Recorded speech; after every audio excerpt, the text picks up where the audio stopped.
Nigerian President Muhammadu Buhari says that his government will bring to justice police officers responsible for misconduct. This comes after almost a week of protests against police brutality that was met with a harsh response. At least one person has been killed since demonstrations began against a special police unit called SARS. Now, more than 1,000 demonstrators returned to the streets today. They are sceptical of an announcement by the president that he's disbanding the Special Anti-Robbery Squad Police Unit, or SARS. Demonstrators accuse it of beating up and even killing citizens, as well as extorting money from them. Rights groups and protesters are unconvinced by promises to disband the SARS force, saying they've heard all of this before. President Buhari has promised that those responsible for violating human rights and vandalism will be held to account. The disbanding of SARS is only the first step in our commitment to extensive police reform in order to ensure that the primary duty of the police and other law enforcement agencies remains the protection of lives and livelihoods of our people. We will also ensure that all those responsible for misconduct or wrongful acts are brought to justice.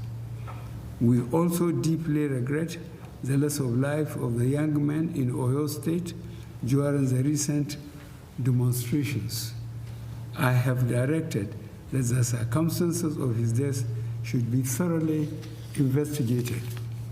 Meanwhile, it is important to recognize that the vast majority of men and women of the police force are hardworking and diligent in performing their duties. The few bad eggs should not be allowed to tarnish the image and reputation of the force. Nigerian journalist Samson Omale has been keeping a close eye on developments in the country, and he joins us now via Skype from the city of Jos in Nigeria. Samson, always good to have you on the program. So the people's protests finally getting some results, or they're not believing that it's over yet?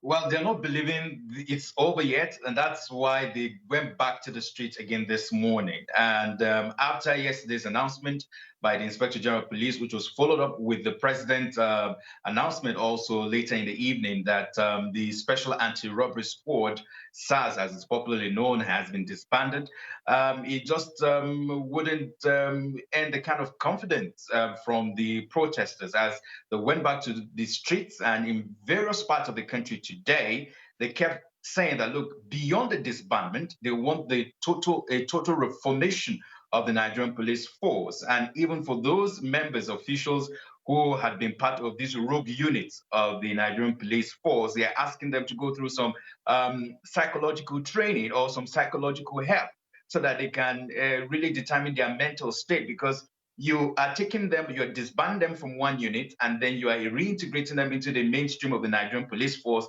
redeploying some of them, posting some of them to other units. The protesters are not having any one of those, and they're saying that, look, they want a concrete plan by the federal government to properly and correctly reform the Nigerian police. And they've come up with 5 demands. And part of the demands they've come with is the fact that they want justice for all those who had suffered one form of humiliation, harassment by this SARS unit. They want any member of the officials of SARS who had been part of this harassment, even killing at some point, to be brought to justice, to made to face the law. They're also demanding that they want a proper, transparent, independent unit that will be able to sit to adjudicate on the affairs of the SARS, and of course where ordinary citizens are involved. And of course, they're also saying they want the federal government to up the salaries of the Nigerian police. That is because they take less than $100 a month. That is why you see them going on a level of extortion and some of the brutal treatment they mete out on citizens. Peter?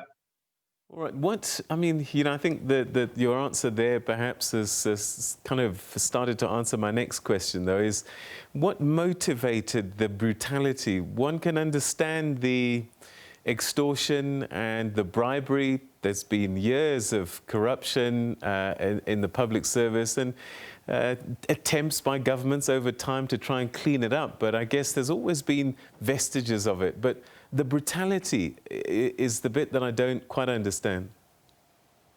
Yes. Now, this special anti-robbery squad, it's a special unit within the Nigerian police force, and based on our investigation, they go through a slightly different form of training, where they go through what they call hazard treatment, and they face all manner of brutality during their training at the police colleges and police academy, in order to prepare them for the kind of possibly,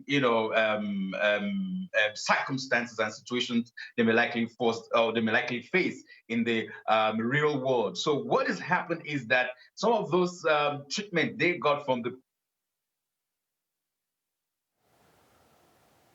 All right, it looks like we've lost Samson Omale there. We're going to try and ring him straight back as he explains why the special anti-robbery squad known as SARS in Nigeria has been closed down by the president. But the people of Nigeria are still on the streets because they're not convinced that there's a meaningful change that's taking place. And as Samson was saying, that there could be a redeployment of these police officers, but their habits will die hard if they're not retrained or reprofiled psychologically.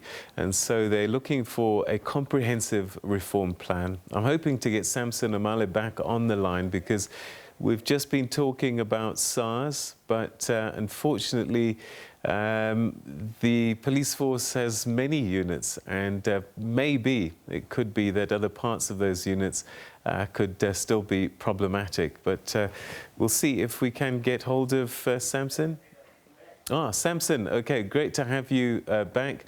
So you were explaining the brutality. You said that part of the training was quite severe so that they could be prepared to deal with any circumstance, and that they've taken this training back onto the streets.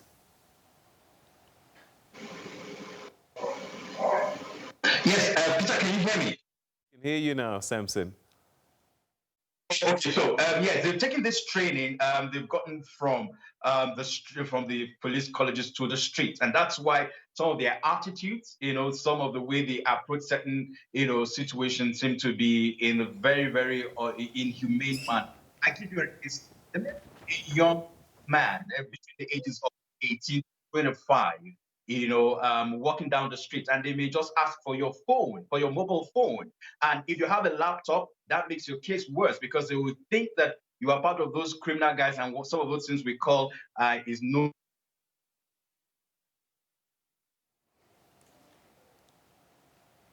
Within the Nigerian setting as Yahoo, those who do some online criminal activity. And once they take you from the street, from and take you back to the station, it's a different ball game altogether. You'll be made to pay some outrageous amount of money, and if you're not able to pay such kind of money, then you'll be subjected to all manner of treatment. So these are some of the things that ordinary citizens will ordinarily go through, and in some instances, they are led to the death of several people. And in some instances, you'll find that some certain sort of treatment that goes beyond what the police should ordinarily do is what happens to victims, unsuspecting victims, and a lot of the times, most of them turn out to be innocent of the crimes they have been accused of by these units. All right, so we're talking about SARS in particular, but there are a number of police units, and I'm also going to extend this to other authorities such as the army. Is there no corruption there? Is there no reform that's required there as well? Well, they are. I mean, if you've followed through some of the activities of the Nigerian army with respect to the fight against terrorism in the northeast of Nigeria, from Borno to Adamawa to Yobe, Human Rights Watch, Amnesty International, on several occasions through a lot of various reports they released that accused the Nigerian army also of going beyond their extant rules of engagement, especially in the northeast, where we have these cases of terrorism and insurgency.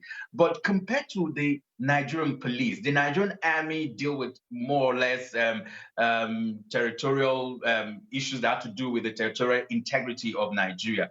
The Nigerian police is saddled with the responsibility of day-to-day crime and, of course, internal security within Nigeria. So they are more in touch with the populace. And as you can imagine, some of their actions come practically under scrutiny. And so you can have a lot of people, a lot of the times, bringing some of their actions to bear and calling them out, especially when they don't live up to their expectation. And, in Nigeria here, we also have this thing we call police is your friend. But right now, some of the placards we've seen today saying police is your worst enemy in the country, which is not good for the image of the Nigerian police, really. All right, so police brutality is something perhaps that can be managed, particularly in a world of social media where everything can be caught on camera. But corruption is another whole beast altogether. I remember my first trips to Nigeria years ago, back in the 90s. There was a police roadblock every 2 or 3 kilometers, and there was always the thing about a page missing in your passport.